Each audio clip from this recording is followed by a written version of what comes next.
Salam, hər vaxtınız xeyir. 5 aprel tarixində keçirilmiş 9-cu sinif buraxılış imtahanının riyaziyyat suallarına baxaq. Ya Allah, bismillah, başladıq. İlk nömrəli sualda deyir ki, kubun neçə tili var? Təbii ki, bu 12-dir cavab. Məlum məsələdir, 12 tili var. Digər sualda 30 ilə 36-nın əbobunu istəyir. Baxın, 30-un vuruqları 5 vurulsun 6-dır. Təbii ki, qısa şəkildə yazırım mən. 36'da 6 vur 6 kimi gösterilir. Təbii ki, bundan sonra da açılır. Mən özüm bu şəkildə açdım. Birbaşa müşahidə etmək olur. Ortaq 6'dır burada. Yəni ki, əbob 6'dır. Digər suala baxaq. 59 nömrəli sual. Yəni ki, 3-cü sual burada. Deyir ki, yalnız Həsən, Əli və Vüqarın olduğu bir yarışmada Həsənin qazanma ehtimalı Vüqarın qazanma ehtimalının 7 misli, Əlinin qazanma ehtimalının 2 mislidir. Əlinin qazanma ehtimalını tapın deyir.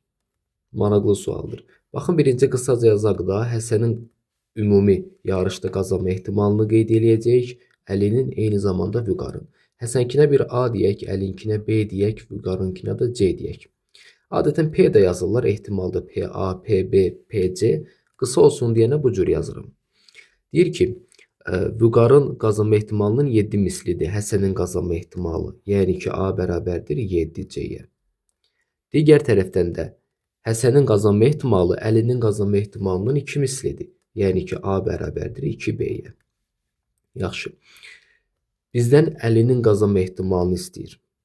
Əla. Birinci biz necə həll etməliyik? Baxın, ümumilikdə bütün olan ehtimalların cəmi həmişə 1-ə bərabər olmalıdır. Ehtimal özü 0 ilə 1 arasında dəyişdiyindən bu belədir. Yəni ki, Həsənin qazanma ehtimalı 7C-dirsə, Əlinin qazanma ehtimalı və Vüqarın qazanma ehtimalı, bunları cəmləsək hamısı 1-ə bərabər olmalıdır. O zaman gəlin yazaq da Həsənin qazanma ehtimalı A-dır. Əlinin qazanma ehtimalı B-dir, yəni A bölünsün 2. Vüqarın da qazanma ehtimalı A bölünsün 7. 1-ə bərabər olmalıdır. Ortaq məxrəc gətiririk, 14 edir. Sürətdə olar 14, 7 və 2 cəm 23. A bərabərdir 1-ə. Buradan biz A-nı tapırıq, demək 23-də 14. A nədir? Həsənin qazanma ehtimalı. Bizə deyir, Əlinin qazanma ehtimalını tapın. Əlinin qazanma ehtimalı B idi, yəni ki, A-nın yarısını tapmalıyıq. B bərabərdir A bölü 2. Yəni ki, bunu 2-yə bölməliyik. 23'də 14 böl 2 vur 2'də 1. Cavab 23'də 7 eləyəcək. Oldu doğru cavab C variantı. Keçid digər suala. Bu sual maraqlı idi. 30 hektar əkin sahəsi artırılıb 42 hektar oldu. Əkin sahəsi neçə faiz artdı? Bu ki, çox sadədir. Mən şagirdlərə də öyrətmişəm. Birinci, nə qədər artdığını tapmalıyıq. 12 hektar qədər artıb, bölürük əvvəlki qiymətinə, vururuq 100-ə. Sıfırlar gedir, bu da eləyir 40. 40% artıb. Digər suala baxaq. Deyir ki, funksiyanın qrafik üzərində yerləşən və ordinatı 3 olan nöqtənin absisini tapın. Ordinat biz bilirik ki, y-a deyirlər. Ordinat y-a deyirlərsə, o zaman yerinə qoyub x-i tapacağıq. 3'ü qoysaq yerinə, buradan x-i 4 tapırıq. Elə şifahi rahatlıqla. Cavab oldu 4. Digər sualda deyir ki, K-nın hansı ən böyük qiymətində bu cəmi düzgün kəsirdir? Bu sualı diqqətli şəkildə qeyd edək. 0,4 dövrdə K. Bu dövrü kəsirdi. 0,K dövrdə 4. Adi kəsirə çevirib cəmləyək. Birinci olacaq məxrəcdə 90, sürətdə də 4K üzərində xətt. Yəni ki, bu artıq ədədi simvolizə edir. Bəziləri ilə boş 4K yazsa düzgün deyil. Bu hasildir. Bu isə başqa bir şeydir. Bunlar ayrı-ayrı şeylərdir. Buradan çıxacaq 4'ü. Üzərinə gəlsin digəri. Yenə ortaq məxrəc. Üzr istəyirəm. Yəni məxrəc 90 olacaq. Burada da olacaq K4 çıxılsın K. Öz özlüyündə sadələşdirək. Birinci 90 burada. Bu 40 üzərinə gəl K kimi açılır. 4 çıxsa qalacaq 36 üzərinə gəl K. Üzərinə gəlsin. Digəri. Bu 10K plus 4 kimi açılacaq. K-nı çıxsa qalacaq 9K plus 4. Ortaq məxrəc 90 qəbul edilsə və toplasaq bunları, olacaq 40 üzərinə gəl 10K. İxtisarlar gedəcək də, yəni hər tərəfi biz 10'a bölə bilərik də, sürət və məxrəci. Sürətdən 10'u mötərizə xaricinə çıxartsaq, bunu rahatlıqla müşahidə edə bilərik. Qalır 4 plus K böl 9. Və bunun da düzgün kəsir olmasından söhbət gedir. Düzgün kəsirdə məlum məsələdir ki, sürət məxrəcdən kiçik olmalıdır. Biz tapırıq k kiçikdir 5-dən. 5-dən kiçik olmalıdır. Və 5-dən kiçik ən böyük olanı seçməliyik. 5-dən kiçik ən böyük olan 4-dür. Doğru cavab 4. Digər sual. Tənliklər sisteminə aiddir. Y-ı 2x verib həll edilmir. Baxın, y-ı 2x veribsə, avtomatik olaraq digərində yerinə qoyarıq. 5x üstə gəl, y-ın yerinə 2x yazacaq. 21 edir. Və burada 7x bərabərdir 21-ə, x bərabərdir 3-ə. X 3-dürsə, avtomatik yerinə qoyub y-ı tapa bilərik. 2 vur x-dən, 2 vur 3, 6. 3 və 6 oldu bizim qiymətlərimiz x, y olaraq. Cavab B variantı. 64 nömrəli sual. Dairənin radiusu 5 dəfə artarsa, sahəsi neçə dəfə artar? Baxın, sahə düsturu S bərabərdir PR kvadrat idi. Görürük, sahə radiusun kvadratı ilə mütənasibdir. Yəni, radius 5 dəfə artanda sahə onun kvadratı dəfə artar. Yəni ki, 25 dəfə artar. Doğru cavab 25. Digər suala baxaq. A-nı 4-də 1 verib və yazıb 3-ün üstü -2A vurulsun 3-ün üstü müsbət 6A. Bunun qiymətini tapmalıyıq. A-nın da qiymətini bizə verib. Baxın, əsaslar eyni olanda vurma zamanı üstlər cəmlənir. Cəmlənmə zamanı 4A olur. A-nın da qiyməti 4-də 1 idi. Rahatlıqla cavabı 3 tapırıq. Digər sual, 66 nömrəli sual. Bu sadələşdirmə sualıdır və çox qısadır, eyni zamanda sadədir. Burada baxın, 25 kökdən çıxır da olur 2 vur 5 çıxılsın. 16-dan 4 çıxır kökdən. 9-dan 3 çıxır 2-yə vurulanda 6 edir. 10 çıx 4 plus 6. Cavab 12. Digər sual, tənliklə əlaqədar sualdır. Demək, burada nə verilib? 12 bölü x bərabərdir -4-də 3. Sadəcə tənasüb vuracaq. -3x bərabərdir. Demək, 30, üzr istəyirəm, 48-ə və x bərabərdir -16. Bitdi. Doğru cavab -16. Digər sual. Burada deyir ki, düz xəttdən 4 cm məsafədə yerləşən nöqtədən, demək, bir düz xətt təsəvvür etməliyik. Bu bizim düz xətt olsun. Bundan 4 cm məsafədə yerləşən bir nöqtə var. Bunu da qeyd etdik. Bu nöqtədən hər birinin uzunluğu 5 cm olan 2 dənə mail çəkilir. Maillər də bilirik də bucaq altında çəkilənlərdir və hər birinin uzunluğu 5-dirsə, 2 dənə çəkilirsə, ya bunlar üst-üstə düşəcək, bunun artıq bir mənası yoxdur. İkinci ehtimal da budur ki, biri sağa məsələn, biri sola çəkiləcək. Artıq burada vəziyyətin nə olduğunu yəqin ki, anladınız. Koordinatları qeyd edək. A, B, C, D. 3 bucaq yaranıb. Bizə nə deyir? Maillərin oturacaqları arasındakı məsafə. Maillərin oturacaqları A və C-dir. Aradakı məsafəni istəyir. Baxın, B-də də məsafə idi də. Məsafə perpendikulyar deməkdir. Yəni ki, düz şəkildə bir məsafədən söhbət gedirsə, bu perpendikulyardır. Bunu da şərtdə deyir. Düz xəttdən 4 cm məsafədə yerləşən nöqtə. 90 dərəcə varsa, bu düz bucaqlı 3 bucaqdır da. 5, 4, bura 3 olacaq Pifaqor teoreminə görə. Bu da eyni şeydir. O zaman AC məsafəsi 6 olacaq. Həqiqətən suallar çox yaxşı düşüb. Hətta bəzən asan tiplərdə biraz çoxluq təşkil edir. Digər sual, demək, əbob verilib bizə AB üçün. İxtiyari AB-dir. 5 verilib. Sonra A vur B-ni bizə 75 verib, A plus B cəmini istəyir. Yaxşı, baxın, bu necə tapa bilərik? Xatırlayırsınızsa, əbob üçün konkret bir düstur var idi. O düsturu bura mən qeyd edeyim. Əbob AB bərabərdir. Kökün altında, xatırlayırsınızsa əgər, A vur B bölünsün C. Bu düsturdan da gedə bilərik. İndi biz bu düstura əsasən hesablayacağıq. Əbobu 5 verib, kökün altında burada 75 var, bir də C. Hər iki tərəfi kvadrata yüksəldirəm ki, kök itsin, olacaq 25 bərabərdir 75 böl C. C buradan 3 tapılır. C nədir? Ortaq olmayan sadə vuruqların hasili. Demək, bizim 2 dənə ədədimiz var, A və B. Əbobu 5 verilibsə, demək, hər ikisində ortaq 5 mövcuddur. Bir də ortaq olmayan 3 hasili var burada, cavabda. Bu o deməkdir ki, məsələn, bunlardan biri 1 burada dura bilər, 3 burada dura bilər. Ya da tərsinə, bu o qədər önəmli deyil hər bir halda. Demek ortak olmayan 3 hasili var artık. O zaman biz A'nı 5, B'ni de 15 tapırıq. Bu şərtidir, yəni tərsinə də ola bilər. B5, A15. Əsas mühüm olan bunları tapmaq idi və bunların cəmini istəyir. A plus B bərabərdir. Toplasaq 20 eləyir. Bitdi. Digər sual. Baxın, bu sadələşdirmə sualıdır, eyni zamanda tənlikdən ibarətdir. A plus B, A minus B də birinci ifadə. Müxtəsər vurma düsturuna görə 4x kvadrat çıxılsın 1 olur. Digərində vurub açanda olur çıx 4x kvadrat üzərinə gəl 12x bərabərdir 35-ə. 4x kvadratlar islah olundu. 12x bərabərdir mənfi 1 keçsə o yana 36 olar.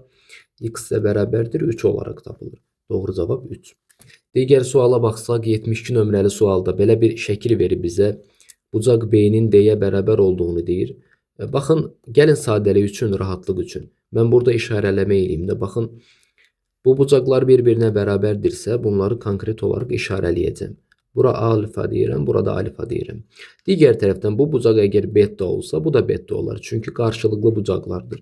Qeyd etdim ki, bizə lazım ola bilər. Bizə AB-ni OC-yə bərabər verir. Bura O nöqtəsidir. AB OC-yə bərabərdir. Yəni bura 6, burada 6-dır. A10'u 5 verib CD-ni soruşur. X yazaq. Baxın, bunu necə tapa bilərik? Məncə artıq siz də gördünüz bunu. Burada 2 dənə oxşar 3 bucaq var. 2 bucağı artıq bunu göstərir. Alfa və beta. Başlayaq kiçik 3 bucaqdan. Kiçik 3 bucaqda alfa bucağının qarşısında duran 5-in, digər 3 bucaqda alfa bucağının qarşısında duran 6-ya nisbəti bərabər olmalıdır. Kiçik 3 bucaqda beta'nın qarşısında duran 6'nın böyük 3 bucaqda beta'nın qarşısında duran x-a nisbətinə. Buradan tənasüb vursaq 5x bərabərdir 36-ya və x bərabərdir 7,2 tapılır. X CD-yə demişdik və cavabımızda qeyd etdik. Gəlirik 73-ə.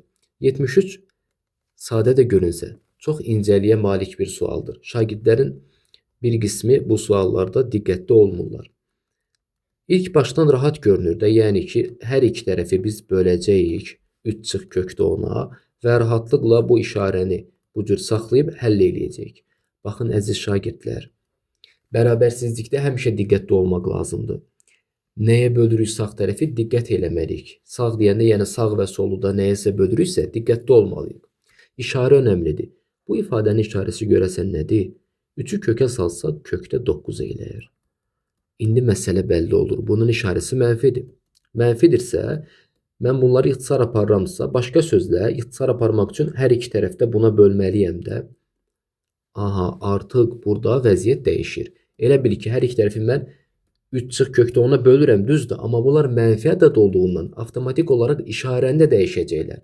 Bərabərsizliyin bu incəliklərini unutmayaq. İndi 5 onda 5-dən böyük ən kiçik tam həll. 6'dır da, bitdi. Digər sual. Bu çox maraqlı sual idi. 74'də diaqramda A və B çoxluqlarının elementlərinin sayı haqqında məlumat verilmişdir. 4NA çıx B, yəni ki, yalnız A'ya aid olan hissənin 4 misli, yəni 4 vur, artıq saydı da bu, birbaşa yazaq. 2x plus 8 bərabər olmalıdır birləşmənin sayına. Burada da sayılar verilib də, burada şərtdə deyib onu. Say deyəndə birləşmədə bu 3 dənəsinin cəmi başa düşülür. 3'ünü cəmləsək eləyəcək demək 9x olacaq plus 14. İndi hesablayaq da 8x plus 32 bərabərdir 9x plus 14'ə. Mənfi x bərabərdir keçsə digər tərəfə. 32, 10 getdi, demək mənfi 18. X bərabərdir müsbət 18'ə. Dərhal cavaba qaçmayaq. Biz hələ x-i tapmışıq. Bizə lazımdır n, b çıxılsın a. B-nin adam fərqi, yəni yalnız b olan hissə. Yəni ki 4x plus 5. Yerinə 18'i qoysaq 72 plus 5 cavab 77 olacaq. Digər suala baxaq. Sual biraz burada tam düşmüyor. Baxın, sualın əsli belədir. Burada bu cür yazılıb. 4 vurulsun 12 üzəri n. Aşağıda da 3 üstü n çıx 1 vur 2 üstü 2n plus 1. Sadələşdirmə sualı da fikir versiyası artıq 12'nin içində 3 var. Bunu meydana çıxartmalıyıq. 4 vur. Bunu 3 vur 4 üstü n kimi yaza bilərəm. Və bu hər birinin qüvvətinə yazıla bilər. 3 üstü n vur 4 üstü n. 3 üstü n çıx biri də 3 üstü n böl 3 kimi göstərə bilirəm də. Bölmə olduğundan birbaşa tərsinə fırlanıb sürətə vurulacaq. Aşağıdakı ifadədə 2 üstü 2n vurulsun 2 kimi yaza bilərəm bunu. 2 üstü 2n də elə mənə 2 üstü nəyi verir? Yəni daha doğrusu 4 üstü n'i verir. İndi hesablayaq da 4 üstü n getdi. 3 üstü n'lər getdi. 4 3 12 bölü 2 6. Doğru cavab oldu 6. Gələk bu suala. 76 düzbucaqlı sualıdır. ABCD düzbucaqlısında bu perpendikulyardır. AB 6 verilib. AM 12 verilib. ADM'i istəyir. ADM bu bucağı istəyir. Bura bir alfa diyeyim. Bu bucağı necə taparıq? Birinci fikir versinizsə burada düzbucaqlı üçbucaq yaranıb. Və diqqətlə baxsaq 6 12. Katetlərdən biri hipotenuzun yarısına bərabər idi. Bu nə zaman mümkün idi? 30'un qarşısında duranda mümkün idi. 90 30 burada olur 60. O zaman çox rahat bilinir. Bura 60'dırsa bu düzbucaqlıdır. Bucaq 90 olduğundan burası 30'dur. 30 90 avtomatik elə bura alfa 60 olarak tapılır. Bitti. Gəlirik 77'ye. 77'də deyir ki, Rəhim birinci gün kitabın 40%'ni, ikinci gün 5%'ni oxudu. Üçüncü gün isə qalan 110 səhifəni oxuyub qurtardı. Kitabda neçə səhifə olduğunu tapın. Baxın, Rəhim birinci gün 40% oxuyub, ikinci gün isə 5%'ni oxuyub. Nəticədə 45%'ni oxuyub. Yerdə nə qədər qalıb? Onu bilmərik. Yerdə 55% qalır da. O 55% də 110 səhifədir. Bilirsiniz niyə? Şərtdə deyir axı. Üçüncü gün isə qalan 110 səhifəni oxudu. Yəni üçüncü gün artıq 110 səhifə qalıb. Yəni 55%lik qalıb. Kitabda neçə səhifə olduğunu istəyir də. Birinci biz buradan birbaşa ilə tapa bilərik bunu. 55% 110 olan ədəd. Kitabın yəni ümumi səhifələrinin sayı. Bu da nə deməkdir? 110 böl 55 vur 100. Biz buradan birbaşa x'ı, kitabın səhifələrinin sayını tapırıq 200. Kitabın 200 səhifəsi var imiş, 55%'i 110 səhifə edilmiş. Doğru cavab 200 birbaşa. Və yaxud istəsə kimsə məsələn bu cür yazıbsa bu da doğrudur ya. 45%'i hesablaya, oradan miqdarı tapa, sonra nələr isə çıxa, bu da doğrudur. Çünki açıq tiplidir deyə kimsə elə bilər ancaq bu həll üsuludur. Yox. Müxtəlif həll üsulları nəzərə alına bilər. Gəlirik bu suala. 78 nömrəli sualda deyir ki, düzxətli yol boyunca 85 ağac əkilib. Hər qonşu iki ağac arasındakı məsafə bərabərdir. A və B ağacları arasında bir C var. Bir C ağacı var. Burada bir C var. A və C ağacları arasındakı məsafənin C və B arasındakı məsafəyə nisbəti 3 böl 4'dür. 3 böl 4'dürsə baxın, elə bir ki bir düzxət çəkmişik. Uc nöqtələr A, B, düzxət parçası daha doğrusu. Bura 3K, burada 4K'dır. Nisbət bunu ifadə edir də bizə. Bizdən nə istəyir? C ağacı A'dan başlayaraq neçənci ağacdır? Birinci biz bu ümumi məsafəni bilməliyik ki, 3K, 4K cəmi ilə tətbiq eləyə bilək. Dərhal bəziləri deyəcək, müəllim 7K bərabərdir 85'ə, xeyr, bu belə deyil. Biraz diqqətli baxaq. Baxın, 2 ağac götürün. Ümumiyyətlə ağaclar arası məsafəni 1 qəbul eləsək. Düşünək, 1 qəbul eləsək. 1 metr məsələn. 2 ağac arasındakı məsafə ağacların sayı qədər olmur fikir verirsinizsə. 3 ağac arasındakı məsafə onların sayı qədər olmur. Sayından həmişə bir vahid aşağı olur. Yəni ki 85 ağacdırsa bu məsafə 84'dür. O zaman biz hər vahidi yazıram. Hər məsafə 1 olsa 1 metr qəbul eləyək şərti olaraq. O zaman olacaq 7K bərabərdir 84'ə. Çünki AB məsafəsi 84'dür. K bərabərdir. Buradan demək neçə tapılır? 12. K 12'dir. Bizə lazımdır C'nin mövqeyi. A'dan başlayaraq. Bu məsafəni tapanda elə ağacın da sıra nömrəsini tapa bilərik. AC 3K'dır da 3 vur 12 36. İndi yenə bayaqki söhbətə gəlirik. Məsafə həmişə ağac sayı ilə bir vahid fərqlənirdi. 36'dırsa bu məsafə, demək C 37'ci ağacdır artıq. Bitdi. Doğru cavab 37. Digər sual. 79 nömrəli sual. İti bucağının tən böləni trapesiyanı iki oxşar üçbucağa ayırır. Baxın, trapesiyadan söhbət gedir. Qoy mən bunu çəkim. Burada biraz böyük çəkirəm. Yəni burada qoy tam mahiyyət sizə aşılana bilsin deyə. Narahat olmayın. Bunu da çəkim.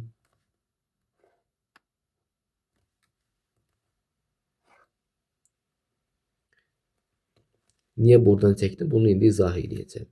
A, B, C, D işarələyək. İti bucağın tən bölənindən söhbət gedir. Mən tən böləni buradan çəkdim. Tən bölən eyni zamanda diaqonal rolunda çıxış elədi. Bilirsiniz niyə? Tən böləni biraz bu yandan çəksək artıq 2 dənə oxşar üçbucaq alınmaz. Biri dördbucaqlı olar. Amma bu şərtdə deyir ki, 2 oxşar üçbucağa ayırıb. Əla. Oturacaqlar, yəni üst və alt oturacaq verilib. 7 ilə 28 perimetri soruşulur. Maraqlıdır. 2 şey verilib. Baxın, tamamilə rahatdır. Yəni o həddə də rahat deyil, sadəcə bu görünüşə aldanmayaq. Bunun üçün deyirəm rahatdır. Bucaqlardan istifadə eləyərik. Baxın, BC AD-yə paraleldir. Bu da AC'dir, kəsib bunu. Nəyi xatırladınız? 2 paralel düz xəttin 3-cü bir düz xəttlə kəsişməsi. Daxili çarpaz bucaqlar eyni idi. Bura alfadırsa, daxili çarpaz da alfadır. Burada alfa olur. O zaman burada bir bərabər yanlı üçbucaq müşahidə edirik. 7 burada olacaq 7. Əla. Sonra nə eləyəcək? Artıq oxşarlığı tətbiq eləyə bilərik. Oxşarlığa əsasən addımlayacağıq.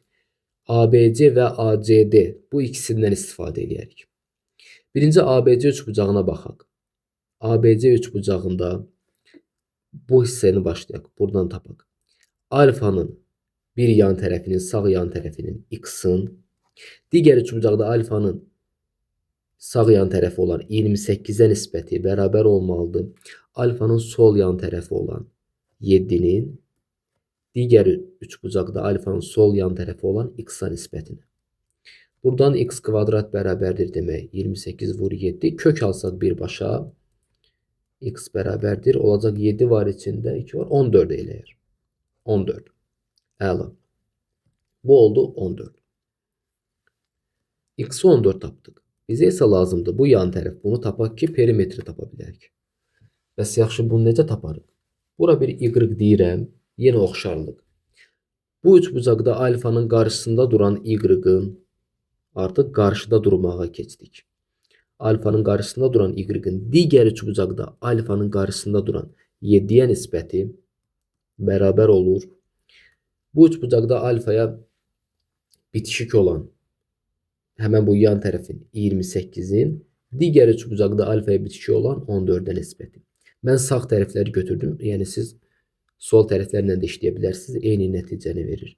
Tənasüb vuranda 7, bu da 14 edir. Bu da 14 alındı. Demək bu da bərabərdir 14-ə. O zaman buradan perimetri demək 7, 7, 14, 14, 28, 56 olaraq tapırıq. Doğru cavab oldu 56. Bu şəkildə. Bunların 14, 14 olması maraqlıdır həqiqətən. Bu arada yəni suallarda səhvlik də ola bilər. Məsələn, buraxılış imtahanında da olmuşdu da. Yoxlamaq lazımdır. Yəni üçbucağın varlıq şərti filan bunlar hamısı ödənilirmi? Nəzərə alınmalıdır. Bu şəkildə. Və burada bir şey də qeyd edeyim. Baxın, bu əgər üçbucaq bu cür olsa, bu düzgün deyil. Niyə? Çünki üçbucağın varlıq şərti burada ödənmir. Üçbucağın hər hansısa bir iki tərəfinin cəmi digər üçüncü tərəfə bərabər ola bilməz. Üçüncü tərəf həmişə digər iki tərəfin cəmindən kiçik olmalıdır. 14, 7 ilə 7-nin cəmindən kiçik olmalıdır. Amma burada bu qayda gözlənməyib. Bu sualda yanlışlıq var təbii ki. Gəlirik 80 nömrəli suala. Sahəsi S2 düsturu ilə verilib, digərinin sahəsi S1 düsturu ilə verilib. Metal lövhədir. Xülasə burada bir hissəni verib, kəsib götürüb, M-in x-li ifadəsini soruşur və x-in hansı ən kiçik qiymətində bunun mümkün olduğunu soruşur. Baxın, bura x-2-dirsə, burada x-2 olar. Ümumi sahədən bu sahəni çıxsaq, yerdə bunun sahəsi qalar da və artıq bir tərəfini biliriksə, M-ə vuranda bizə düzbucaqlı olduğundan sahəni verəcək. Yəni ki, mən S2-dən S1-i çıxsam, mənə bu hissənin sahəsini verir. Gəlin çıxaq. S2 belədir. X kub üstə gəl 2x kvadrat üstə gəl 8x üstə gəl 16. Çıxsam S1-i, yəni çıx x kub, çıx x kvadrat, çıx 12x, çıx 12. Bərabərdir. X kublar getdi. 2x kvadrat bir də x kvadrat. Bu bizə x kvadratı verir. Bunları da artıq sıradan götürək. 8x burada olur. Çıx 4x. Burada da plus 4. Əla. Bura qədər gəldik. Bunu istəsək bu cür də yaza bilərik. X minus 2'nin kvadratı kimi. Bu artıq m olan hissənin, bu sağdakı hissənin sahəsidir. Buna da bir S3 deyək. Bu S3 sahəsi ayrı-ayrılıqda x minus 2 ilə m'in hasilinə bərabərdir. Çünki düzbucaqlıdır bu özü üçün, uzunluğun eni olan hasilinə bərabərdir. Buradan rahatlıqla m'i tapa bilərik. M bərabərdir S3 bölünsün x minus 2'ye. S3 də bilirik də x minus 2 kvadratdır. Bunu x minus 2'ye böləndə özü edir. X minus 2 edir. Misalın birinci cavabını tapdıq. İkinci cavab m'in hansı qiymətində bu mümkündür? M məsafədir də minimal olaraq, yəni ən kiçik qiymət olaraq m 3 olduqda bu doğrudur. 3'ün yerinə qoyanda belə deyək də məsafə müsbət olur. Bu baxımdan. Digərlərində nəzərə alaq. 3 çıx 2 burada mənfi bir hal yoxdur. Digərlərində də yerinə qoysaq burada da mənfi bir hal müşahidə olunmur. Bu şəkildə. Və təbii ki aparıb yerinə qoyanda ola bilər ki bəzən sahələrdə fərq yaransın. Yaxşı ki yadıma gəldi. Bunu da yoxlayaq. Burada x kub var. Burada da x kub. Bu 2 dəfə çoxdur. Hesablayıb da bu hissəni demək. 3'ün kvadratı 9 vur 2 18. Burada 24 16. Digərində 3'ün kvadratı 9 36 12. Gəlin bir də bunu cəmləyək. Sahələr arası fərqdə də əmin olaq da. 9 36 toplasaq bizə 45 verər. Üstə 10 55 üstə 2 57. Burada 18 16 toplasaq bizə 34'ü verər. Üstünə 20 gəlsək 54 4 gəlsək 58. Tamamilə doğrudur. Sahələrdən də qanun etibarilə S2 digərindən böyük çıxır. Bu şəkildə. Bunun da cavabı oldu 3. Keçid alaq digərinə və sonuncu suala. 81. Bu təlini ilə verilmiş çevrənin daxilinə çəkilmiş kvadratın sahəsini tapın. Baxın birinci çevrənin tənliyinin ümumi halını xatırlayaq. X minus a kvadrat üzərinə gəl. Y minus b kvadrat bərabərdir r kvadrat idi. Bu hala bənzətməyə çalışaq. Baxın x üstəgəl x var. Elə bil ki məsələn bunu açanda necə olar? Eyni cür olar da müxtəsər vurma düsturuna görə. Demək burada bir dənə plus 4'də 1 olsa hər şey düzəlir. 4'də 1'i toplayıram və çıxıram. Bu mənə tam kvadrat verəcək. Bu şəklə uyğunlaşacaq. O zaman elə bunu birbaşa x plus 2'də 1'in kvadratı yazıram. Qıraqda da 4'də 1'i çıxıram. Çünki 4'də 1'i mən əlavə etmişdim. Üzərinə gəlsin. Y-ı da eyni cür yazıram. Y kvadrat çıx 5y var.